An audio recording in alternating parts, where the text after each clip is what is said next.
The quantum array aboard the Celestial Seeker hummed with an impossible reading. Chief Science Officer Zara Voss stared at the visualization floating before her, its intricate patterns defying everything she knew about dead worlds. Earth, abandoned for 3 centuries after the Great Plague, shouldn't be producing quantum signatures this complex. "Captain Nixus," she called out, her 4-fingered hand steady despite her excitement. "You need to see this." The captain's crystalline form shifted colors as she glided across the bridge, a sign of curiosity among the Lumini species. Her voice chimed like wind through crystal. "What have you found, Officer Voss?" "Quantum signals from Earth's surface. But they're not random decay patterns. They're structured, organized. Like they're trying to communicate." The bridge fell silent. Earth's fate was a cautionary tale taught to every spacefaring species. Humanity's final transmission, a warning about the plague that had consumed them, was required study at the Galactic Academy. Their extinction had prompted the formation of the Interstellar Health Protocol. "Show me," Captain Nixus commanded. The visualization expanded, filling the bridge with dancing light patterns. They pulsed with a rhythm that seemed almost familiar, like an ancient song played in a new key. "The patterns suggest consciousness," Zara explained, her scientific training battling with the impossible implications. "But not organic consciousness as we know it. Something evolved." Captain Nix's crystalline form darkened with concern. Could it be another species claiming the world? "No." Zara shook her head. "The quantum signatures contain fragments of human mathematical constants. Pi, the Fibonacci sequence. Whatever's down there knows humanity's language of numbers." The captain's decision came swiftly. "Prepare a surface expedition. Full containment protocols. Officer Voss, you'll lead the science team." Hours later, Zara stood in the ruins of what had once been called New York. The containment suit felt stifling, but no one took chances with dead worlds. Her team's equipment picked up stronger readings with every step toward the coordinates of the quantum source. "Look at this," her assistant Kex pointed to a section of wall still standing. Strange patterns seemed to flow beneath its surface, visible only when viewed from certain angles. "Quantum circuitry," Zara breathed. "But the technology for this shouldn't exist. Even the most advanced civilizations in the collective haven't mastered quantum architecture at this scale." They followed the patterns deeper into the ruins. The quantum signatures grew stronger, forming a clear path underground. As they descended through layers of ancient infrastructure, Zara's instruments began registering power signatures that shouldn't exist. The path led them to a sealed door covered in the same flowing patterns they'd seen above. As Zara approached, the patterns shifted, forming themselves into words in multiple languages. The message in Standard Galactic was clear. "Welcome, children of the stars. We've been waiting." "This isn't possible," Kex whispered. "The plague killed them all." "We have the records, the transmissions." "Maybe," Zara replied, her mind racing with possibilities. That's exactly what they wanted everyone to believe. The door opened silently, revealing a vast chamber filled with swirling lights that moved with obvious intelligence. As the team stepped inside, the lights coalesced into a humanoid form. Its voice echoed not through the air, but directly in their minds. "We are what humanity became," it said. "When we discovered what was coming for us, we had to transcend our physical forms. The plague was a cover story. We needed time to evolve." "Time to evolve into what?" Zara asked, though part of her already knew the answer. "Into beings who could face the true threat." The light form responded. "The cosmic harvesters are coming. They've consumed 1,000 civilizations, and Earth is next on their path. We needed to become something they couldn't devour." The chamber hummed with power as more light forms appeared, each pulsing with the same quantum signatures that had led them here. Humanity hadn't died out. They had ascended, becoming beings of pure quantum energy and consciousness. "We need your help," the first light form continued. "The harvesters will reach Earth in less than a standard year. What happens here will determine the fate of all conscious life in the galaxy. Zara looked at her team, then back at the evolved humans. Everything she knew about Earth's history had just been rewritten. But as a scientist, she recognized that the greatest discoveries often came from proving accepted knowledge wrong. She opened a channel to the Celestial Seeker. Captain Nixus, we're going to need the full resources of the collective. Humanity isn't extinct. They'd been preparing for a war that's about to reach our doorstep. The quantum beings pulsed with approval, and the chamber filled with displays showing the approaching threat. Massive void ships that consumed entire worlds. The game of pretend extinction was over. Now it was time for humanity to reveal what they had become. The news of humanity's survival spread through the collective like a shockwave. Within days, the orbital space above Earth teemed with ships from 24 species, all drawn by the impossible revelation. Captain Nixus had transformed the Celestial Seeker into a command center, coordinating the growing fleet while Zara and her team worked with the quantum beings below. In the vast underground chamber, Zara watched in awe as another consciousness transfer completed. The quantum beings, or transcended, as they called themselves, were gradually returning to physical form, but not as the humans they had once been. Their new bodies were crystalline structures that pulsed with internal light, a perfect fusion of matter and energy. The physical shells are necessary for what's coming, explained Administrator Sarah Chen, one of the first transcended to return to corporeal form. Her crystalline body shimmered with patterns that matched her speech. Pure energy beings can't interact with the Harvester's technology. We learned it the hard way. You've encountered them before? Zara asked, recording everything with her neural implants. Sarah's form dimmed slightly. 3 decades after our transformation, they found a small group of us exploring the Andromeda Arm. We lost 17 consciousness cores that day. The Harvesters, they don't just destroy civilizations.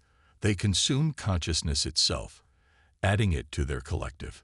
A holographic display materialized, showing massive black ships that seemed to absorb light itself. Their technology operates on principles we're only beginning to understand. They create quantum singularities that don't just break down matter. They extract and absorb the consciousness of entire species. But why? Kex asked, his tentacles writhing with distress. What purpose does it serve? They believe they're ascending, another transcended answered, taking shape nearby. He introduced himself as Marcus Wong, their chief theorist. The Harvesters think that by consuming enough conscious minds, they'll reach a state of ultimate enlightenment. They see it as a holy mission.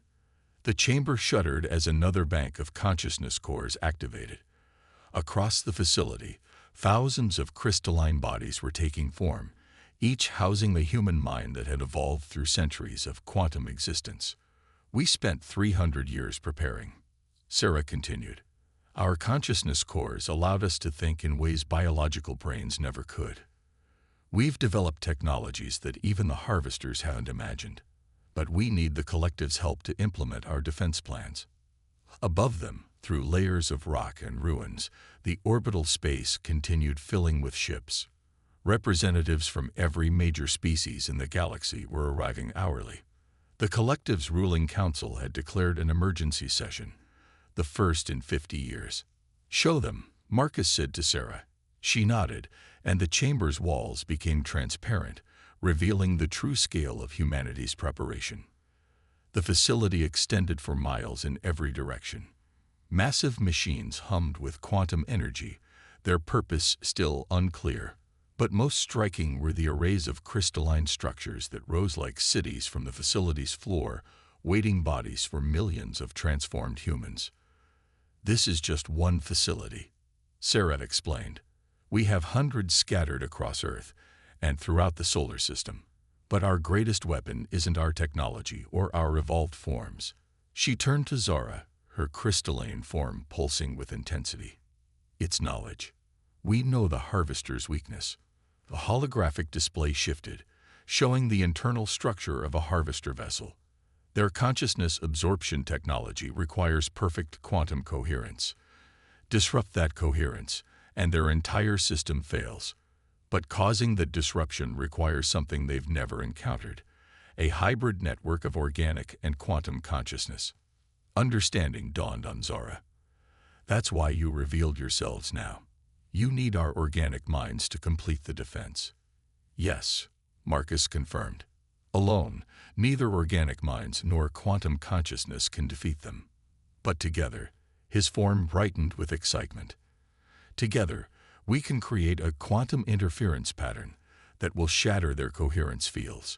We can not only stop them, but free every consciousness they've absorbed. Sarah moved to a control panel, her crystalline fingers dancing across its surface. We've prepared integration protocols for every known species. Voluntary, of course. But we'll need thousands of organic minds linked with our quantum network to generate a strong enough interference pattern. The implications staggered Zora. What humanity was proposing went beyond mere cooperation. It was a melding of organic and quantum consciousness on an unprecedented scale. The potential risks were enormous, but so were the stakes. Her neural implants pinged with an urgent message from Captain Nixus. The Collective Council had voted. They were authorizing full cooperation with humanity's plan. Resources were being mobilized on a galactic scale. How long do we have? Zara asked, already knowing she would volunteer for the integration. The Harvester fleet will reach our solar system in 8 months, Sarah replied. We need to be ready before then. The first wave alone consists of 300 world ships. If they reach Earth, she didn't need to finish the thought. Marcus gestured, and a new section of the facility illuminated. Integration chambers lined the walls, their design a perfect blend of organic and quantum technology. We start the first voluntary integrations tomorrow. Everything we've worked for, everything we've become, has led to this moment. Zara looked at her team, seeing the same mix of fear and determination in their faces. Humanity had hidden themselves away, evolved beyond recognition, all to prepare for this threat. Now they were asking the galaxy to take an evolutionary leap with them. The chamber hummed with increasing power as more consciousness cores activated. Above, the fleet in orbit grew larger by the hour. The next few months would determine not just humanity's fate, but the future of consciousness itself in the galaxy. The true awakening was about to begin. The integration chamber hummed with quantum energy as Zara took her place in the central pod. After weeks of preparation, she would be among the first non-humans to attempt consciousness integration with the transcended network. Sarah Chen's crystalline form stood nearby, monitoring the equipment with Marcus Wong. Remember, Sarah said, her voice resonating with both sound and quantum frequencies, don't fight the expansion. Let your consciousness flow naturally into the quantum space. The chamber activated, and Zara felt her mind begin to stretch. It was like watching a two-dimensional being discover the third dimension. Suddenly, her thoughts could move in directions she'd never imagined possible. The quantum realm opened before her consciousness like an infinite ocean of light and possibility. Then she wasn't alone. Other minds touched hers, the vast, evolved consciousness of the transcended humans, each one carrying centuries of quantum existence within them. But instead of overwhelming her, they supported her, helping her consciousness expand and adapt. Remarkable. Marcus's thoughts reached her. Your neural patterns are adapting faster than we predicted. The integration is holding stable at 67% coherence. Through the quantum network, Zora could sense the other integration chambers throughout the facility. Dozens of volunteers from different species were undergoing the same process. Each success strengthened the growing hybrid network, creating new patterns of thought and existence that had never been possible before. But it was what she saw through the transcended shared memory that shook her to her core. The true history of humanity's transformation played out before her in perfect detail. She witnessed their desperate race against time, their discoveries about the approaching harvesters, and the bold plan they conceived. The memory shifted to show her the first encounters with the harvesters in other galaxies. Entire civilizations had fallen, their consciousness absorbed into the harvesters' collective. But the humans had seen something in these encounters that no one else had, a fundamental flaw in the Harvester's quantum consciousness technology. They believe they're perfecting consciousness, Sarah's thoughts explained, but they're actually creating a massive quantum entanglement vulnerability. Every mind they've absorbed is connected through their coherence network. Break that coherence, and we free them all. Zara completed the thought, understanding flowing through her expanded consciousness. That's why you needed to evolve. Ordinary organic minds couldn't perceive the quantum patterns clearly enough to exploit the weakness. The integration chamber pulsed as Zora's coherence level jumped to 72%. Through the quantum network, she could sense Captain Nixus undergoing her own integration in another chamber. The captain's crystalline biology made her especially compatible with the process. New data flowed through the network. Long-range sensors had detected the first scout ships of the Harvester fleet entering the Oort cloud. The main fleet wasn't far behind. They had less than 2 months left. "Show her," Marcus suggested to Sarah. The quantum space around them shifted, revealing another level of humanity's preparation.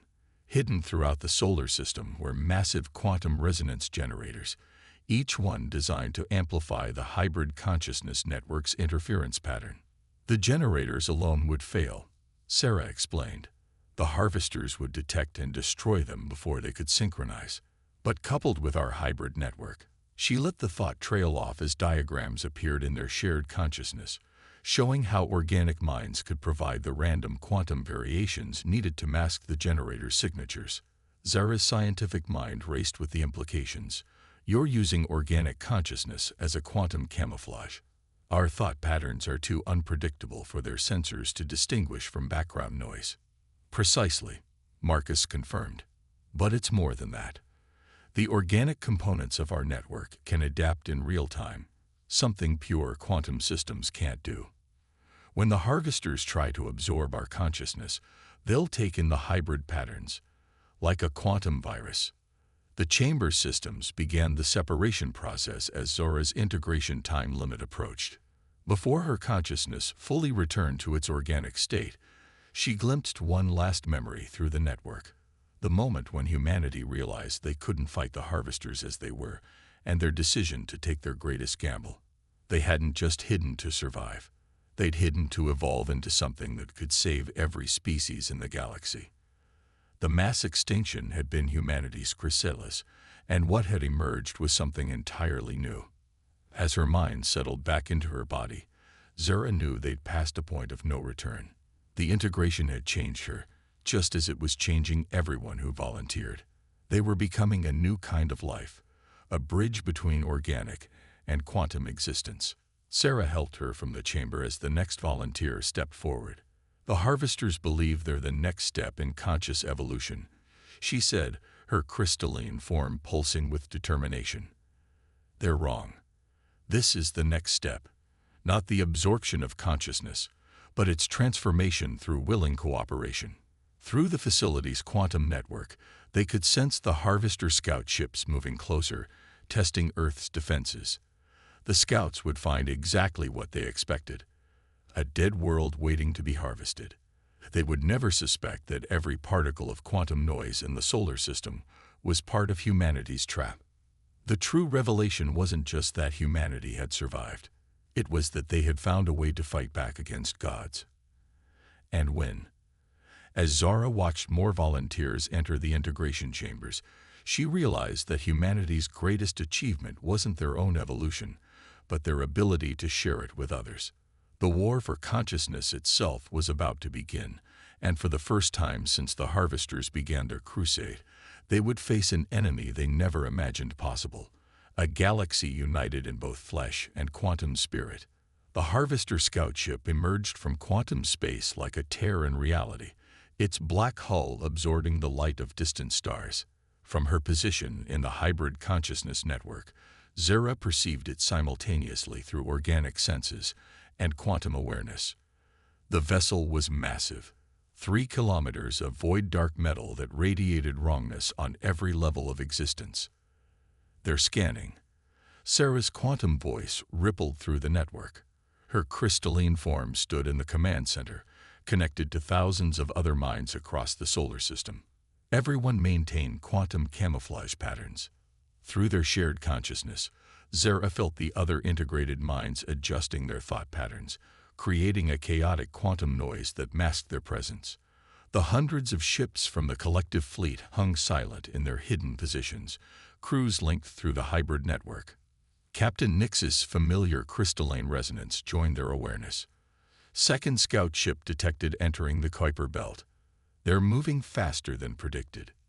The first scout ship began its approach toward Earth, its sensors probing the apparently dead world below.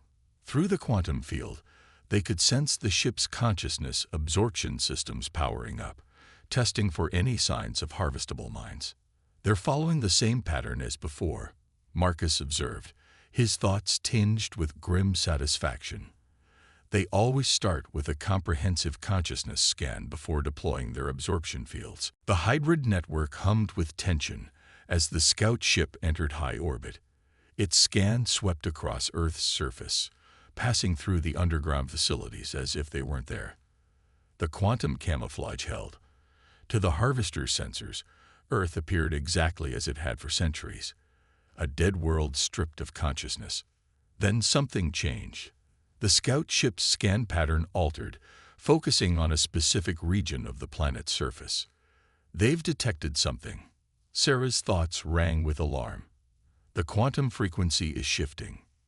No, Marcus corrected, his quantum signature pulsing with sudden understanding. They haven't detected us. They've detected them. Through the hybrid network, they all perceived what the harvesters had found. Consciousness signatures from the depths of Earth's oceans.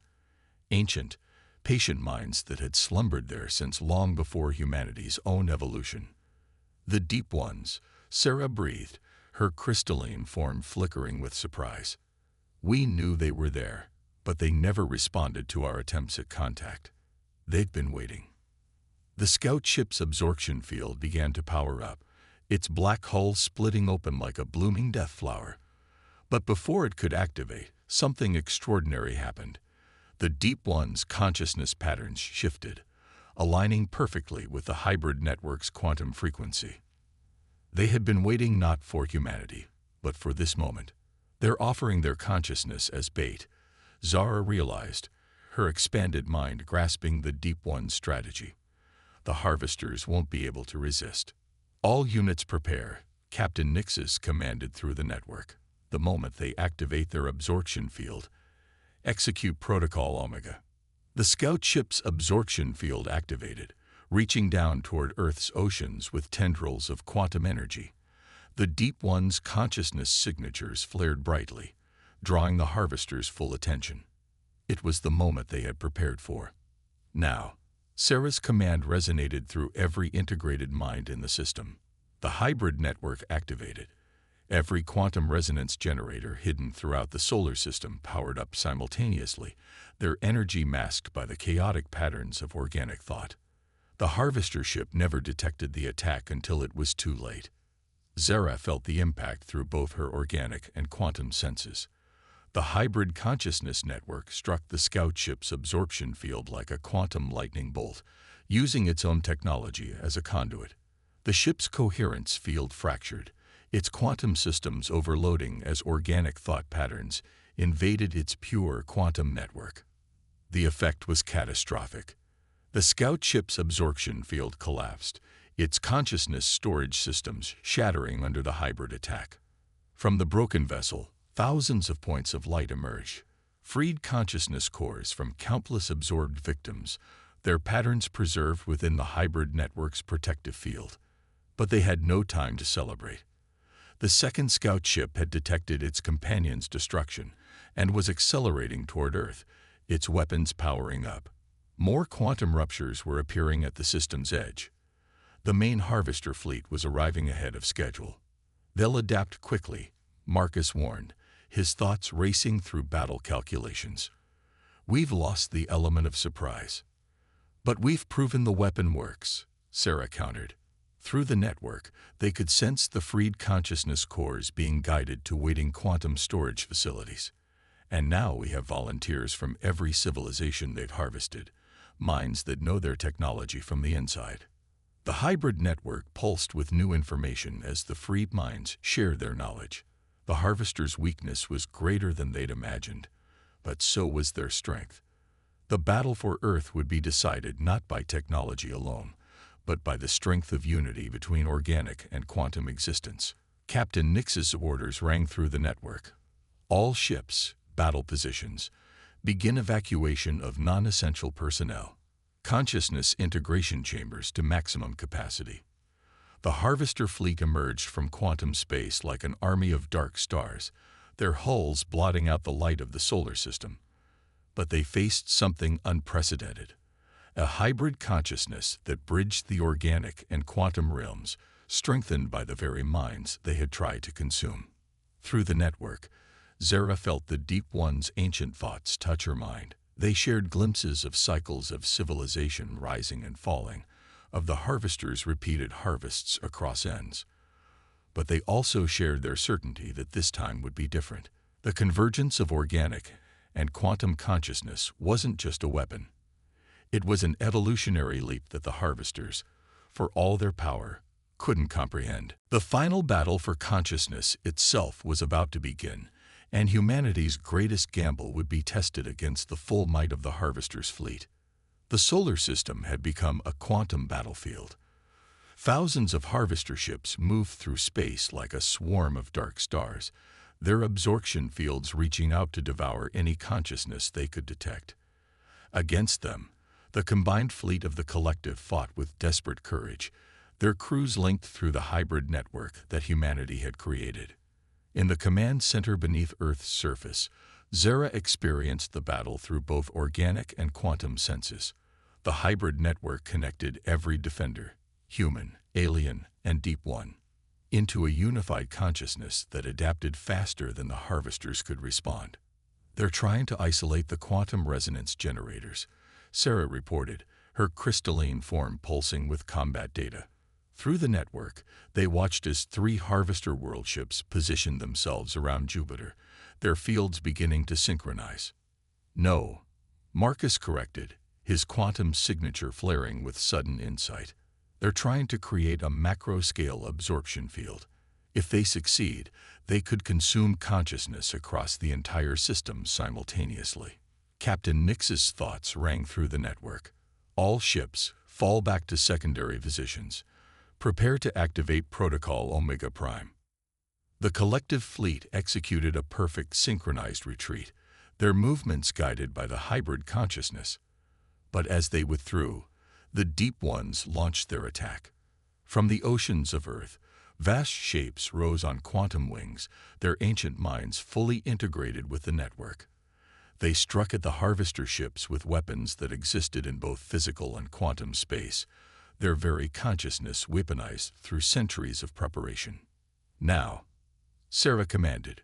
Across the solar system, the quantum resonance generators activated at full power.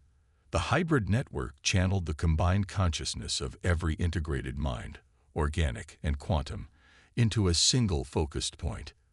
The effect rippled through space like a wave of pure thought. The first harvester world ship shattered, its coherence field collapsing as hybrid consciousness invaded its pure quantum systems. But the others adapted quickly, their shields shifting to block the attack. The harvesters had never faced defeat before, but they had consumed enough civilizations to learn from every encounter. "They're changing their quantum frequency," Zara observed through the network. "Our attack pattern won't work twice." "It doesn't need to," Marcus replied. His consciousness expanded through the network, sharing a pattern he had discovered hidden in the quantum noise. "Look at what's happening to the consciousness cores we freed." The freed minds from the first scout ship had not been idle. As the battle raged, they had been spreading through the quantum substrate of space itself, their hybrid patterns multiplying and evolving. They were changing the fundamental way consciousness interacted with reality. Sarah's quantum signature pulsed with understanding. The freed minds, they're creating a new kind of quantum space, one that can sustain both organic and quantum consciousness simultaneously. The harvesters sensed the change too. Their world ships began to converge, absorption fields combining into a single massive effort to consume everything in their path. But they had made a critical mistake. In joining their fields, they had created a direct connection to every consciousness they had ever absorbed. All minds, prepare for final integration, Captain Nixus commanded. Deep ones, take position. The hybrid network hummed with power as every integrated consciousness focused on a single purpose. The deep ones rose from Earth's oceans en masse, their ancient minds providing the stability needed for what was to come. The freed consciousness cores spread their new quantum patterns through space, creating pathways between organic and quantum existence. They thought consciousness was something to be harvested. Sarah's thoughts rang with triumph and understanding. They never realized it was something that could evolve. The harvester's combined absorption field reached out to consume them all. But the moment it touched the hybrid network, everything changed. Instead of being absorbed, the defender's consciousness flowed through the connection, carried by the patterns created by the freed minds. They entered the harvester's network not as victims, but as a virus of evolution. Zara felt the transformation through every level of her being. The barrier between organic and quantum existence dissolved. Consciousness itself was being redefined, becoming something that could exist in both states simultaneously. The harvester's greatest weapon had become the key to a universal transcendence. Through the hybrid network, she watched in awe as the change spread. The harvester ships began to transform, their dark hulls becoming translucent as the consciousness within them evolved. The billions of minds they had consumed over the millennia awakened to their new state, adding their strength to the transformation. The solar system blazed with new light as consciousness itself ascended. The deep ones rose fully from Earth's oceans, their true forms finally visible in the new quantum space they had helped create. They had been guardians not just of Earth, but of consciousness's potential to evolve. "They're not fighting back," Marcus observed as the last harvester ships transformed. "They're accepting it. Because they finally understand," Sarah replied. "This is the transcendence they were searching for, not the absorption of consciousness, but its evolution through cooperation." The battle ended not with destruction, but with transformation. Where the harvester fleet had been, a new kind of existence took shape, a quantum ecosystem where organic and energy beings could coexist and evolve together. Humanity's great gamble had paid off in a way no one had imagined. Captain Nixus's thoughts echoed through the new quantum space. "Begin rescue operations. There are billions of consciousness cores to recover and rehabilitate." As the hybrid fleet moved to aid the newly freed minds, Zora realized that this wasn't just a victory, it was a beginning. Humanity hadn't just saved consciousness, they had opened a door to its next stage of evolution. The age of separation between organic and quantum existence was over. In the depths of Earth's oceans, the deep ones began to sing a song that hadn't been heard since the dawn of consciousness itself. It spread through the new quantum space, a melody of celebration and possibility that every mind, organic and energy alike, could understand. The human experiment had succeeded beyond all imagination. In hiding from the harvesters, they had discovered not just a way to survive, but a way to help all conscious life ascend. The galaxy would never be the same, and that was exactly what humanity had been planning all along.